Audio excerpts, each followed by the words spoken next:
Morning. ಇವತ್ತು 5 AM ನನ್ನ morning start ಆಗಿದೆ. ಬನ್ನಿ ಹೇಗಾಗುತ್ತೆ ದಿನ ನೋಡೋಣ. ಇವತ್ತು ಥರ್ಸ್ಡೇ ಆಗಿರೋದ್ರಿಂದ ಸ್ವಲ್ಪ ಕೆಲಸ ಜಾಸ್ತಿ ಇರುತ್ತೆ.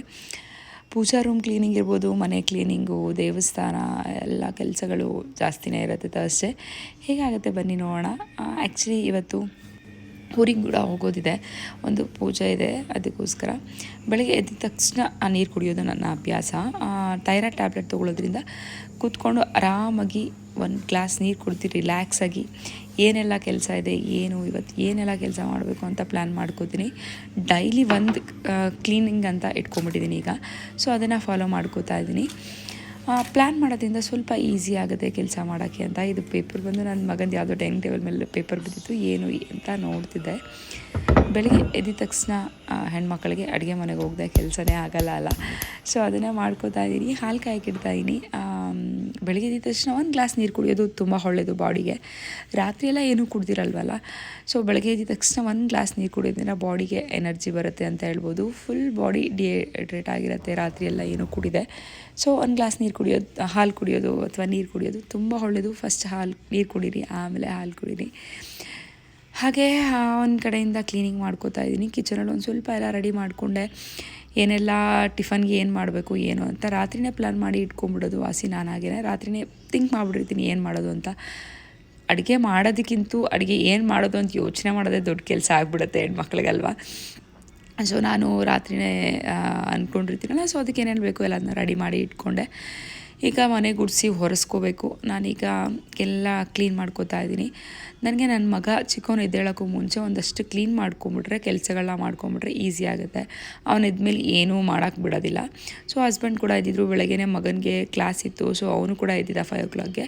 ಹಸ್ಬೆಂಡ್ ಕೂಡ ಎದ್ದಿದ್ರು. ನಾನು ಒರೆಸ್ಕೊಡ್ತೀನಿ, ಹಿಂಗೆ ಗುಡಿಸ್ಕೊಟ್ಬಿಡು ಅಂತ ಹೇಳ್ತಿದ್ರು. ಅದಕ್ಕೆ ಗುಡ್ಸೋಕ್ಕೂ ಮುಂಚೆ ಎಲ್ಲ ಡಸ್ಟಿಂಗ್ ಮಾಡ್ಕೋಬೇಕಲ್ವ, ಎಲ್ಲದನ್ನು ಕೂಡ ನೀಟಾಗಿ ಕ್ಲೀನ್ ಮಾಡ್ಕೋತಾ ಇದ್ದೀನಿ. ಅದಾದಮೇಲೆ ಕಸ ಗುಡಿಸ್ಕೊಡ್ತಾ ಇದ್ದೀನಿ. ಹಸ್ಬೆಂಡನ್ನ ಓಡಿಸ್ಕೊಡ್ತೀನಿ ಅಂತ ಹೇಳಿದ್ರಲ್ಲ, ನಮ್ಮನೇಲಿ ಆಚೆ ಒಳಗೆ ಎಲ್ಲ ಗುಡಿಸಿ ಒರ್ಸೋಕ್ಕೆ ಏನಿಲ್ಲ ಅಂದರು 1.5 hour ಅಂತೂ ಬೇಕೇ ಬೇಕು. 1.5 to 2 hours ಆಗಿಬಿಡುತ್ತೆ ಒಂದು ಸತಿ ನೀಟಾಗಿ ಎಲ್ಲ ಕಡೆ ಒರೆಸ್ಕೋಬೇಕಂತಂದರೆ. ಇಲ್ಲಿ ಕಸ ಗುಡಿಸ್ಕೊಡ್ತಾ ಇದ್ದೀನಿ. ಹಾಗೆ ನಿಮ್ಮ ಮಾರ್ನಿಂಗ್ ಎಷ್ಟೊತ್ತಿಗೆ ಸ್ಟಾರ್ಟ್ ಆಗುತ್ತೆ? ನಾನು ಆ್ಯಕ್ಚುಲಿ ಅರ್ಲಿ ಮಾರ್ನಿಂಗ್ ಎದ್ದೇಳೋದನ್ನ ಅಭ್ಯಾಸ ಮಾಡ್ಕೋಬೇಕು ಅಂತ ತುಂಬ ಟ್ರೈ ಮಾಡ್ತಾಯಿದ್ದೀನಿ. ಹತ್ರ ಬಂದಿದ್ದೀನಿ. ನಾನು ಅಂದ್ಕೊಂಡು ರೀಚ್ 5:30ಗೆ ಎದ್ದೇಳಬೇಕು ಅಂತ. ಸೊ ನೋಡೋಣ. ಒಂದೊಂದು ಸತಿ ಎಚ್ಚರ ಆಗಿದ ತಕ್ಷಣ ಎದ್ಬಿಡ್ತೀನಿ, ಒಂದು ಸತಿ ಅಲಾರಾಮ್ ಹೊಡ್ಕೊಂಡು ಆಫ್ ಆಗುತ್ತೆ. ನನ್ನ ಮಗನೂ ಹಾಗೇ, ಅವನಿಗೂ ಬೆಳಗ್ಗೆ ಬೇಗ ಎದ್ದೇಳೋಕ್ಕಾಗಲ್ಲ.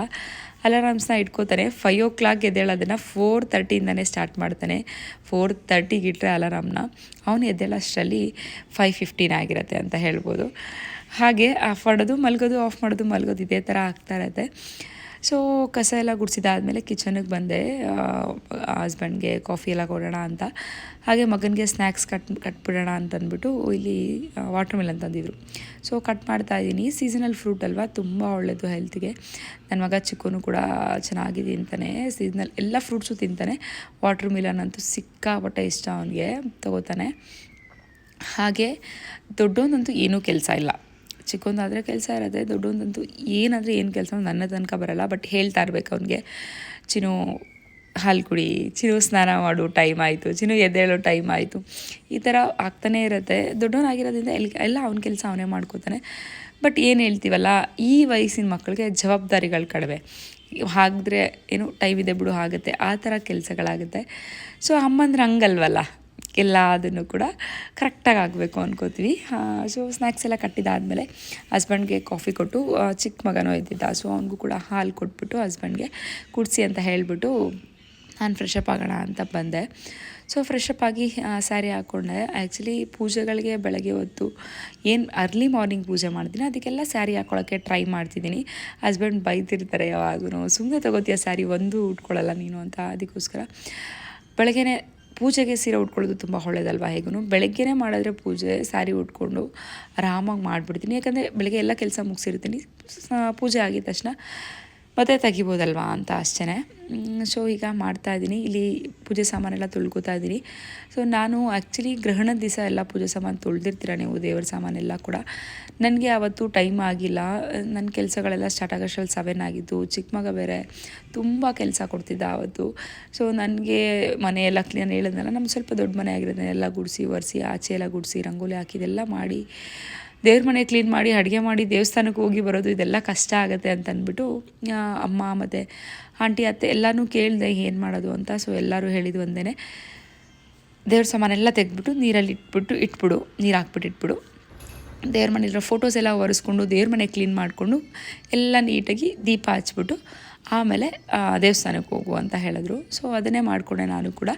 ಮನೆಯೆಲ್ಲ ಗುಡಿಸಿ ಒರೆಸಿ ಎಲ್ಲ ಮಾಡಿಕೊಂಡು ದೇವ್ರ ಮನೆಯಿರೋ ಫೋಟೋಸ್ ಎಲ್ಲ ಒರೆಸಿ ಅದಕ್ಕೆಲ್ಲ ಬಟ್ಟಿಟ್ಟು ದೇವ್ರ ಮನೆ ಎಲ್ಲ ಒರೆಸ್ಕೊಂಡು ಪೂಜೆ ಮಾಡಿ ದೇವಸ್ಥಾನಕ್ಕೆ ಹೋಗಿ ಬಂದ್ವಿ. ಸೊ ನೆಕ್ಸ್ಟ್ ಡೇ ಒರೆಸ್ಕೊಳ್ಳೋಣ, ಬುಧವಾರ ಎಲ್ಲ ತೊಳ್ಕೊಳ್ಳೋಣ ಅಂದ್ಕೊಂಡೆ. ಬಟ್ ಬೆಳಗ್ಗೆನೇ ನನ್ನ ಮಗ ಮೊಟ್ಟೆ ಬೇಕು ಅಂತ ಬೇಯಿಸೋಕೆ ಇಟ್ಬಿಟ್ಟಿದ್ದ. ಸೊ ಅದಕ್ಕೆ ಸರಿ ಆಯಿತು, ಎಲ್ಲ ಮೊಟ್ಟೆ ಮುಟ್ಟಿರ್ತೀವಲ್ಲ ಯಾಕೆ ಸುಮ್ಮನೆ ಅಂತ ಅಂದ್ಬಿಟ್ಟು ಒರ್ಸೋಕ್ಕೆ ಹೋಗಿಲ್ಲ, ಹಾಗೆ ಇಟ್ಬಿಟ್ಟಿದ್ದೆ. ಇವತ್ತು ಥರ್ಸ್ಡೇ ಎಲ್ಲ ಕ್ಲೀನಿಂಗ್ ಮಾಡ್ಕೋತಾ ಇದ್ದೀನಿ. ಸೊ ಬೆಳ್ಳಿ ಸಾಮಾನು ಇರೋದ್ರಿಂದ ಸ್ವಲ್ಪ ಈಸಿಯಾಗಿ ಆಗುತ್ತೆ. ನಾನು ಸಿಲ್ವರ್ ಡಿಪ್ಪನ್ನ ಯೂಸ್ ಮಾಡಿ ತೊಳ್ಕೊಬಿಡ್ತೀನಿ, ಬೇಗ ಆಗಿಬಿಡುತ್ತೆ. ಇವತ್ತು ಏನಾಯಿತು ಗೊತ್ತಾ, ಸಿಲ್ವರ್ ಡಿಪ್ಪಲ್ಲಿ ಕಂಚು ತಾಮ್ರದ್ದೇನು ಏನು ಕೂಡ ಒರೆಸ್ಬಾರ್ದು, ಅದು ನನಗೆ ಗೊತ್ತಿತ್ತು. ಬಟ್ ಮಿಸ್ಸಾಗಿ ಏನಾಯಿತು, ಆ ಟಿಶ್ಯೂ ಅಲ್ಲಿ ಒರೆಸ್ಕೋತೀನಿ ನಾನು. ಆ ಟಿಶ್ಯೂನಲ್ಲಿ ಮತ್ತು ನನ್ನ ಹತ್ರ ಗಂಟೆ ಇರ್ಬೋದು, ರಾಘವೇಂದ್ರ ಸ್ವಾಮಿದು ಹೈಡಲ್ಲಿ ಇರ್ಬೋದು, ಮತ್ತು ಶಿವಂದು ಲಿಂಗ, ಇದೆಲ್ಲದನ್ನು ಕೂಡ ಒರೆಸ್ಬಿಟ್ಟಿದ್ದೀನಿ. ಎಲ್ಲ ಕೂಡ ಬ್ಲ್ಯಾಕ್ ಆಗಿಬಿಟ್ಟಿದೆ. ಸೊ ಅದೆಲ್ಲ ಕಲರ್ ಚೇಂಜ್ ಆಗುತ್ತಾ ವಾಪಸ್ ಹಂಗೆ ಇರುತ್ತಾ ಅಂತ ಒಂಥರ ಟೆನ್ಷನ್ ಆಗೋಯಿತು. ನೋಡೋಣ ಏನಾಗುತ್ತೆ ಅಂದ್ಬಿಟ್ಟು ಹೀಗೆಲ್ಲ ಒರೆಸ್ಕೊಂಡು ದೇವ್ರ ಮನೆ ಎಲ್ಲ ರೆಡಿ ಮಾಡಿಕೊಂಡು ಆಚೆ ಎಲ್ಲ ಗುಡಿಸಿ ಒರೆಸಿ ರೆಡಿ ಮಾಡಿದ್ದೆ. ರಂಗೋಲಿ ಒಂದು ಹಾಕಿರಲಿಲ್ಲ. ಸೊ ಅದಕ್ಕೆ ಈಗ ರಂಗೋಲಿ ಹಾಕ್ಕೊಳ್ಳೋಣ ಅಂತ ಬಂದಿದ್ದೀನಿ ಹೊಸ್ಲಿಗೆ. ಸೊ ರಂಗೋಲಿ ಹಾಕೋತಾ ಇದ್ದೀನಿ. ನನಗೆ ಈ ರಂಗೋಲಿ ಹಾಕೋ ಪಾರ್ಟ್ ಇದೆಲ್ಲ ಒಂಥರ ಇಷ್ಟ. ರಂಗೋಲಿ ಹಾಕೋವಾಗ ಹೆಣ್ಮಕ್ಳಿಗೆ ಮೈಂಡಲ್ಲಿ ಚೆನ್ನಾಗಿ ಐಡಿಯಾಸ್ ಬರ್ತಾ ಇರುತ್ತೆ ಅಂತ ಹೇಳ್ಬೋದು. ಏನಾದರೂ ಥಿಂಕ್ ಮಾಡಬೇಕಂದ್ರೆ ಒಂಥರ ಪೀಸಾಗಿರುತ್ತೆ, ತುಂಬ ಒಂಥರ ಪಾಸಿಟಿವ್ ಫೀಲ್ ಬರುತ್ತೆ ರಂಗೋಲಿ ಹಾಕುವಾಗಂತೂ. ನನಗಂತೂ ಒಂಥರ ತುಂಬ ಇಷ್ಟವಾದಂತಹ ಪಾರ್ಟ್ ಬೆಳಗ್ಗೆ ಎದ್ದ ತಕ್ಷಣ ರಂಗೋಲಿ ಹಾಕೋದಂತ ಹೇಳ್ಬೋದು. ಯಾರಿಗೆಲ್ಲ ಈಗ ಅನಿಸುತ್ತೆ ಅನ್ನೋದನ್ನ ಕಮೆಂಟ್ ಮಾಡಿ ತಿಳಿಸಿ. ಸೊ ಇಲ್ಲಿ ರಂಗೋಲಿ ಎಲ್ಲ ಹಾಕ್ಕೊಂಡು ನನ್ನ ಮಗ ಕೂಡ ಅವನಿಗೆ ನಾನು ರಂಗೋಲಿ ಹಾಗೆ ನನ್ನ ಹತ್ರ ಬರೋದು, ಅದನ್ನು ನೋಡೋದು ತುಂಬ ಇಷ್ಟ ಆಗುತ್ತೆ. ಅವನು ಆಚೆ ಬರುವಾಗೂ ಅಷ್ಟೇ ಒರೆಸ್ಕೊಂಡೇ ಬರೋಲ್ಲ ಗೊತ್ತಾ, ಸೈಡಿಂದ ಎಷ್ಟು ನೀಟಾಗಿ ಬರ್ತಾನೆ. ಹಾಗೆ ನಮ್ಮ ಗಿಡದಲ್ಲೇ ಹೂವು ಬಿಟ್ಟಿದ್ದು, ಇದು ಸೇವಂತಿಗೆ. ಸೊ ಫಸ್ಟು ಹೂವು ಈ ಗಿಡದಲ್ಲಿ ತೆಗಿತಾ ಇರೋದು. ಸೊ ಅದಕ್ಕೆ ರಾಘವೇಂದ್ರ ಸ್ವಾಮಿ ಗಿಡಣ ಫಸ್ಟ್ ಹೂವು ಅಂತ ಅಂದ್ಬಿಟ್ಟು ಒಂದು ತೆಗಿಯೋಕ್ಕೆ ಹೋದೆ, 2 ಬಂದುಬಿಡ್ತು. ಈಗ ಟಿಫಿನ್ ಮಾಡೋಣ ಅಂತ ಬಂದಿದ್ದೀನಿ. ದೇವ್ರ ಮನೆ ಕೆಲಸ ಎಲ್ಲ ಆಗಿದೆ, ಇನ್ನು ಪೂಜೆ ಮಾಡಬೇಕು, ದೇವರಿಗೆಲ್ಲ ರೆಡಿ ಮಾಡಬೇಕು. ಟಿಫಿನ್ ಮಾಡಿ ಇಟ್ಬಿಡೋಣ, ಮತ್ತು ಮಗನಿಗೆ ಲೇಟ್ ಆಗುತ್ತಲ್ಲ ಅಂತ ರಾತ್ರಿನೇ ಹೆಸರು ಕಾಳು ನೆನೆಸಿಟ್ಟಿದೆ, ಪೆಸರಿಟ್ಟು ಮಾಡೋಣ ಅಂದ್ಬಿಟ್ಟು. ಸೊ ಇದನ್ನೆಲ್ಲ ರುಬ್ಕೊಂಡು ಈಗ ಪಸರಿಟ್ಟ ಮಾಡುವಂಥದ್ದು. ಬನ್ನಿ ಹೇಗಾಗುತ್ತೆ ಅಂತ. ಊರಿಗೆ ಹೋಗಬೇಕು ಇನ್ನೂ. ಊರಲ್ಲಿ ಇವತ್ತು ರಮ್ಯಾ ಅವ್ರದ್ದು ದೇವಸ್ಥಾನದಲ್ಲಿ ಮುನೇಶ್ವರ ಪೂಜೆ ಮಾಡ್ತಿದ್ದಾರೆ, ಅಲ್ಲಿ ಹೋಗಬೇಕು. ನಾನೇನು ಮಾಡ್ತೀನಿ ಗೊತ್ತಾ, ಅಕ್ಕಿ ತೊಳೆದಿದ್ದು ನೀರಿರ್ಬೋದು, ಈ ಥರ ಕಾಳುಗಳು ತೊಳೆದಿದ್ದಿರ್ಬೋದು, ಮತ್ತು ಈರುಳ್ಳಿ ಬೆಳ್ಳುಳ್ಳಿ ಎಲ್ಲ ಬಿಡಿಸಿವಲ್ಲ ತರಕಾರಿ, ಅದೆಲ್ಲ ಒಂದು ಬೌಲ್ಗೆ ಹಾಕಿ ನೀರು ಹಾಕಿಟ್ಬಿಡ್ತೀನಿ. ಸೊ ಇವತ್ತು ನಾಳೆ ಬೆಳಗ್ಗೆ ಆ ನೀರನ್ನ ಹಾಕ್ಬಿಟ್ಟು ಅದನ್ನೆಲ್ಲ ತೆಗೆದು ಗಿಡಕ್ಕೆ ಹಾಕ್ಬಿಡ್ತೀನಿ. ಟೈಟಾಗಿರೋ ಬಾಕ್ಸ್ಗೆ ಹಾಕ್ಬಿಡಲ್ಲ, ಸಣ್ಣ ಸಣ್ಣ ನೊಣ ಬಂದುಬಿಡುತ್ತೆ. ನಾನು ಟೈಟಾಗಿರೋ ಬಾಕ್ಸ್ ಯೂಸ್ ಮಾಡ್ತಾಯಿದ್ದೀನಿ, ಏನಾದರೂ ಏನು ಬರ್ತಾಯಿಲ್ಲ.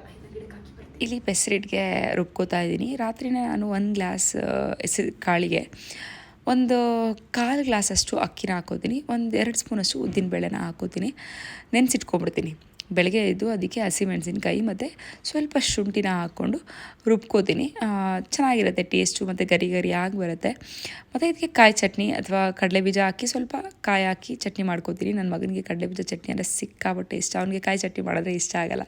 ಸೊ ಹಾಗಾಗಿ ಕಾಯಿ ಚಟ್ನಿಗೆ ಸ್ವಲ್ಪ ಕಡಲೆಬೀಜ ಹಾಕ್ಬಿಟ್ಟು ಚಟ್ನಿ ಮಾಡಿಕೊಂಡೆ. ಸೊ ಅವನಿಗೆ ಸ್ನ್ಯಾಕ್ಸ್ ಎಲ್ಲ ಕಟ್ಟಿದ್ದು ಆಗಿತ್ತು, ಇನ್ನೇನು ಟಿಫನ್ ಪ್ಯಾಕ್ ಮಾಡಿದ್ರೆ ಆಯಿತು ಅಂತಂದ್ಬಿಟ್ಟು ರುಬ್ಬಿ ಇಟ್ಬಿಟ್ರೆ ಸರಿ ಹೋಗುತ್ತೆ. ಅವ್ನು ಬಂದಿದ್ದ ತಕ್ಷಣ ರೆಡಿಯಾಗಿ ನಾನು ದೋಸೆ ಹಾಕ್ಕೊಡೋಣ ಅಂತ ಟಿಫನ್ ಎಲ್ಲ ರೆಡಿ ಮಾಡಿಬಿಟ್ಟೆ. ಹಸ್ಬೆಂಡ್ಗೆ ಬಾಕ್ಸಿಗೆ ಅಂತಂದ್ಬಿಟ್ಟು ಮಧ್ಯಾಹ್ನಕ್ಕೆ ಅನ್ನ ರಸಂ ಮಾಡಿಕೊಂಡೆ. ಇಲ್ಲಿ ಪೂಜಾ ರೂಮ್ ರೆಡಿ ಮಾಡ್ಕೊಂಡಿದ್ದೀನೆಲ್ಲ, ಫ್ಲವರ್ಸ್ ಎಲ್ಲ ಇಟ್ಟು ಕಲಶ ಎಲ್ಲ ಇಟ್ಕೋಬೇಕಲ್ಲ, ಅದನ್ನು ಮಾಡ್ಕೋತಾ ಇದ್ದೀನಿ. ಇಲ್ಲಿ ತೋಟದಲ್ಲಿ ಡೇರ ಹೂವು ಬಿಟ್ಟಿತ್ತು, ಸೊ ಅದನ್ನ ಕಿತ್ಕೊಂಡು ಬಂದಿದ್ದೆ, ಅದನ್ನ ಕೂಡ ಇಟ್ಟಿರಲಿಲ್ಲ, ಎಲ್ಲದನ್ನ ಕೂಡ ರೆಡಿ ಮಾಡ್ಕೊತಾ ಇದ್ದೀನಿ. ಇಲ್ಲಿ ರಾಯರಿಗೆ ತುಳಸಿನ ತರಿಸಿದೆ. ನಾನು ತುಳಸಿ ಒಂದು ಸ್ವಲ್ಪ ಜಾಸ್ತಿ ತರಿಸ್ಬಿಡ್ತೀನಿ, ಶನಿವಾರಕ್ಕೂ ಕೂಡ ಆಗುತ್ತೆ ವೆಂಕಟೇಶ್ವರಂಗೆ. ಸೊ ಗುರುವಾರಕ್ಕೆ ರಾಘವೇಂದ್ರ ಸ್ವಾಮಿಗೂ ಕೂಡ ಆಗುತ್ತೆ ಅಂತಂದ್ಬಿಟ್ಟು ಎಲ್ಲ ರೆಡಿ ಮಾಡಿದಾದಮೇಲೆ ಇಲ್ಲಿ ಅಭಿಷೇಕ ಮಾಡೋಣ ಅಂತ ಇಟ್ಕೊಂಡಿದ್ದೀನಿ. ಇತ್ತೀಚೆಗೆ ಅಭಿಷೇಕ ಮಾಡ್ತಾಯಿದ್ದೀನಿ ರಾಘವೇಂದ್ರ ಸ್ವಾಮಿಗೆ. ಮುಂಚೆ ಎಲ್ಲ ಅಭಿಷೇಕ ಮಾಡೋಕ್ಕಾಗ್ತಿಲ್ಲ ನನಗೆ. ಈ ಒಂದು ರಾಘವೇಂದ್ರ ಸ್ವಾಮಿದು ವಿಗ್ರಹ ತಂದಾಗಿಂದ ಅನ್ಕೋತಾ ಇದ್ದೀನಿ ಅಭಿಷೇಕ ಮಾಡಬೇಕು ಅಂತ ಆಗ್ತಾನೆ ಇರಲಿಲ್ಲ. ಬಟ್ ಇಲ್ಲ, ಒಂದು 3 ಮಂತ್ಸಿಂದ ಅಭಿಷೇಕ ಕೂಡ ಅಷ್ಟೇ ಮಾಡ್ತೀನಿ, ಟ್ರೈ ಮಾಡ್ತೀನಿ, ಆದಷ್ಟು ಮಾಡ್ತೀನಿ. ಸೊ ಅಭಿಷೇಕನ ಮಾಡ್ಕೋತಾ ಇದ್ದೀನಿ. ನಾನಿಲ್ಲಿ ಹಾಲು ಮತ್ತು ತುಪ್ಪ ಜೇನುತುಪ್ಪ, ಮೊಸರು, ಸಕ್ಕರೆ, ಯಾವುದೋ ಒಂದು ಫ್ರೂಟು, ಇಷ್ಟು 5 ಥರ ನಾ ಯೂಸ್ ಮಾಡಿ ಮಾಡ್ಕೋತೀನಿ. 5, 6 ಒಂದೊಂದು ಸತಿ ಈ ಥರ ಆಗುತ್ತೆ. ಡ್ರೈ ಫ್ರೂಟ್ಸು ನಿಮ್ಮ ಹತ್ರ ಏನಿರುತ್ತೆ ಅದನ್ನು ತೊಗೊಂಡು ಅಭಿಷೇಕನ ಮಾಡ್ಕೋಬೇಕಾಗುತ್ತೆ. ಸೊ ಅಭಿಷೇಕ ಮಾಡಿಕೊಂಡು ರಾಘವೇಂದ್ರ ಸ್ವಾಮಿಗೆ ಕಡ್ಡಿ ಹಚ್ಚಬಾರ್ದು ಹಾಗೆ ಅಂತ ಹೇಳ್ತಾರೆ. ಗೊತ್ತಿಲ್ಲ, ನನಗೂ ಕೂಡ ಒಂದು ಸತಿ ಹೌದಲ್ವಾ ಅಂತ ಅನಿಸುತ್ತೆ. ಸೊ ಆದಷ್ಟು ಕಡ್ಡಿ ಹಚ್ಚಲ್ಲ, ಧೂಪನ ಇಟ್ಬಿಡ್ತೀನಿ. ದೇವ್ರುಗಳಿಗೆಲ್ಲ ಮಾಡುವಾಗ ಆಟೋಮೆಟಿಕ್ಕಾಗಿ ಅಲ್ಲೇ ಇಟ್ಟಿರೋದ್ರಿಂದ ಸೊ ಮಾಡಿಬಿಡ್ತೀನಿ. ಗೊತ್ತಿಲ್ಲ, ಕುಂಕುಮ ಇಡಬಾರ್ದು ಅಂತಾರೆ. ಕುಂಕುಮ ನಾನು ಇಡಲ್ಲ ಮುಂಚೆಯಿಂದನೂ. ಒಂದು ಸ್ವಲ್ಪ ಗೊತ್ತಾಗಿದ್ದ ತಕ್ಷಣ ಮರಿಗೆ ಅಂತಲೇ ಇಡ್ತೀನಿ. ಸೊ ಕರ್ಪೂರ ಆರತಿ ಮಾಡ್ಕೋತೀನಿ, ಧೂಪ ಹಾಕ್ತೀನಿ, ತುಪ್ಪದ ದೀಪನೇ ಹಚ್ತೀನಿ ಪ್ರತಿ ಗುರುವಾರ. ಸೊ ಈ ರೀತಿ ಮಾಡ್ಕೋತೀನಿ. ನೈವೇದ್ಯಕ್ಕೆ ಅಂತಂದ್ಬಿಟ್ಟು ಅವಲಕ್ಕಿ, ಬೆಲ್ಲ ಮತ್ತು ಬಾಳೆಹಣ್ಣನ್ನು ಹಾಕಿ ಪ್ರಸಾದ ಮಾಡ್ಕೊಂಡಿದ್ದೆ. ಇಲ್ಲಿ ನನ್ನ ಮಗಂದು ಕೂಡ ಸ್ನಾನ ಎಲ್ಲ ಆಗಿತ್ತು, ಹಸ್ಬೆಂಡ್ದು ಕೂಡ ಸ್ನಾನ ಎಲ್ಲ ಆಗಿತ್ತು. ಎಲ್ಲ ಕೂಡ ಬಂದರು, ಎಲ್ಲರೂ ಕೂಡ ಮಂಗಳಾರತಿ ಕೊಟ್ಟು ಬಟ್ಟು ಈಗ ನೆಕ್ಸ್ಟ್ ಊರಿಗೆ ಹೋಗುವಂಥ ಕೆಲಸ ಇದೆ. ಹೀಗೆ ಸಿಂಪಲಾಗಿ ನನ್ನ ಪೂಜೆಯನ್ನು ಮಾಡ್ಕೋತೀನಿ. ಸೊ ನೀವೆಲ್ಲ ಯಾರು ರಾಯರಿಗೆ ಅಭಿಷೇಕನ ಮಾಡ್ಕೋತೀರಾ ಏನು ಅನ್ನೋದನ್ನ ಕಮೆಂಟ್ ಮಾಡಿ ತಿಳಿಸಿ. ನಿಜ ಒಂದು ಹಬ್ಬದ ವಾತಾವರಣನೇ ಬರುತ್ತೆ ಅಂತ ಹೇಳ್ಬೋದು ಪೂಜೆ ಮಾಡಿದ್ರೆ ಮನೇಲಿ. ಹಬ್ಬ ಅಂದ್ರೇ ಹಾಗೆ ಅಲ್ವಾ, ಪೂಜೆ, ಊಟ. ಸೊ ಊಟ ಕಡಿಮೆ ಇರುತ್ತೆ, ಪೂಜೆ ಚೆನ್ನಾಗಾಗುತ್ತೆ, ಮೈಂಡ್ ಪಾಸಿಟಿವ್ ಆಗಿರುತ್ತೆ. ನನಗಂದು ಒಂಥರ ತುಂಬ ಖುಷಿ ಅಂತ ಅನಿಸುತ್ತೆ. ಈ ಸ್ಪೆಷಲ್ ಫ್ರೈಡೇ ಇರ್ಬೋದು, ಥರ್ಸ್ಡೇ ಏನಾದರೂ ಸ್ಪೆಷಲಾಗಿ ಪೂಜೆ ಮಾಡಿಕೊಂಡ್ರೆ ಒಂಥರ ಖುಷಿ. ಊರಿಗೆ ಬಂದೆ. ಇದು ಮುನೇಶ್ವರ ಸ್ವಾಮಿ ದೇವಸ್ಥಾನ. ಊರಿಗೆ ಬಂದ್ವಿ, ದೇವಸ್ಥಾನಕ್ಕೆ ಹೋಗಿ ಬಂದು ಅಲ್ಲಿ ಇದ್ವಿ ಮನೇಲಿ. ಈಗ ಮೊಸರನ್ನ ತಿನ್ಸಿ ನನ್ನ ಮಗನಿಗೆ ಅವನು ನಾನ್ ವೆಜ್ ಮಾಡ್ತಾರೆ, ಕುಡಿಯೆಲ್ಲ ಹೊಡೆದಲ್ಲ. ಆ್ಯಕ್ಚುಲಿ ನನ್ನ ಭಾಷೆಯಲ್ಲಿ ಪೂಜೆ ಎಲ್ಲ ಆಗ್ಬಿಟ್ಟಿತ್ತು ಬಿಡಿ. ನಾ ಥರ್ಸ್ಡೇ ತಿನ್ನಲ್ವಲ್ಲ, ಅವನಿಗೆ ಅಮ್ಮ ಅತ್ತೆ ಕರ್ಕೊಂಡು ಹೋಗಿ ತಿನ್ಸಿ ಅಂತ ಹೇಳಿದ್ದೀನಿ. ಕೆಲವು ಮೊಸರನ್ನ ತಿನ್ಸೋಣ ಅದು ತಿನ್ಸಿ. ನಾಯಿ ಮಾಡಿ ಬಾಯಿಲಿ. ಹಾಯ್,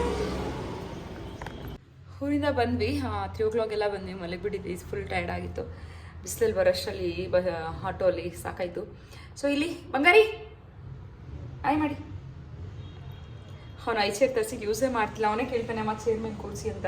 ಮಧ್ಯಾಹ್ನ ಸರಿಯಾಗಿ ಊಟ ಮಾಡಿಲ್ಲ, ಇಲ್ಲೊಂದು ಸ್ವಲ್ಪ ಹಾಕ್ಕೊಟ್ರೆ ತಿಂತಾನೆ ಅಂತ ಅಂದ್ಬಿಟ್ಟು ಹಾಕ್ಕೊಟ್ಟಿದ್ದೀನಿ. ಆಯ್ಕಮ್ಮ, ವೆರಿ ಗುಡ್. ಅವ್ನಿಗೆ ಹೆಂಗೆ ಗೊತ್ತಾ, ಅವನ್ನೇ ತಿನ್ನಕ್ಕೆ ಬಿಟ್ರೆ ಆರಾಮಾಗಿ ತಿಂತಾನೆ. ನಾವೇನಾದರೂ ತಿನ್ಸಕ್ಕೆ ಹೋದರೆ ಅವನು ಅಷ್ಟು ನೀಟಾಗಿ ತಿನ್ನೋದಿಲ್ಲ. ಸೊ ಅದಕ್ಕೆ ಇವತ್ತು ಅಟ್ಲೀಸ್ಟ್ ಒಂದು ಸ್ವಲ್ಪ ಕೆಳಗಡೆ ಬಿಡೋಕ್ಕಂತೂ ಆಗಲ್ಲ, ಕೆಳಗಡೆ ಬಿಟ್ಟರೆ ಫುಲ್ ಎಲ್ಲ ಗಲೀಜು ಮಾಡ್ತಾನೆ. ಅದಕ್ಕೆ ಇದ್ರ ಮೇಲೆ ಹಾಕಿ ನೀಟಾಗಿ ತೊಳೆದು ಎಲ್ಲ ಕೊಟ್ಟಿದ್ದೀನಿ. ತಿನ್ನಲಿ, ಎಷ್ಟು ತಿಂತಾನೋ ಅಷ್ಟು ಹೋಗಲಿ ಒಳಗೆ. ನನಗೂ ಸ್ವಲ್ಪ ಕೆಲಸ ಇದೆ, ಕಿಚನ್ ಎಲ್ಲ ಒಂದು ಸ್ವಲ್ಪ ಪಾತ್ರೆ ಎಲ್ಲ ತೊಳೆಯೋದಿದೆ. ತೊಳೆದ್ಬಿಟ್ಟು ಅಡುಗೆ ಮಾಡಬೇಕು ಮಧ್ಯಾಹ್ನಕ್ಕೆ, ರಾತ್ರಿಗೆ